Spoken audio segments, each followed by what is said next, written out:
Loan लेना है, but the real question is कि मैं टर्म लोन लूं या वर्किंग कैपिटल लोन लूं। तो फ्रेंड्स समझते हैं कि टर्म लोन कब लेना चाहिए एंड वर्किंग कैपिटल लोन कब लेना चाहिए। जनरली टर्म लोन लेना चाहिए जब हमें लॉन्ग टर्म इन्वेस्टमेंट करना हो, जैसे कि मशीनरी खरीदनी है, हमें प्रोजेक्ट का एक्सपेंशन करना है, हमें कोई असेट का क्रिएशन करना है। टर्म लोन के साथ में एक फिक्स मंथली ईएमआई आती है और एक फिक्स टेन्योर होता है। अगर हमें डे टू डे ऑपरेशंस करने हैं तो उसके लिए हमें टर्म लोन नहीं वर्किंग कैपिटल लोन लेना चाहिए। वर्किंग कैपिटल लोन काम आता है हमें सैलरी देने के लिए, हमें इन्वेंट्री परचेज करने के लिए। इसके अंदर ब्याज उतने पे लगता है जितना हम फंड्स को यूटिलाइज करते हैं। बट क्या होता है जनरली गाइस कि लोग ये सोच के वर्किंग कैपिटल लोन ले लेते हैं instead of term loan. Working capital के साथ दिक्कत क्या है कि वर्किंग कैपिटल कभी भी खत्म नहीं होता, और जब आप वर्किंग कैपिटल लोन लेते हो तो वर्किंग कैपिटल का पैसा असेट क्रिएशन के अंदर लगा देते हो, प्रोजेक्ट एक्सपेंशन में लगा देते हो, जो कि गलत है। टर्म लोन के अंदर अच्छी चीज है कि over a period of time खत्म हो जाता है। वर्किंग कैपिटल लोन कभी भी खत्म नहीं होता। एक और ऑप्शन है वर्किंग कैपिटल का, वो है ड्रॉप डाउन ओडी। आप working capital loan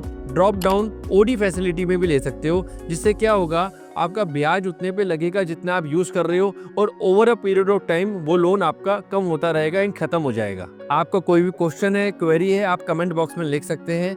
thank you.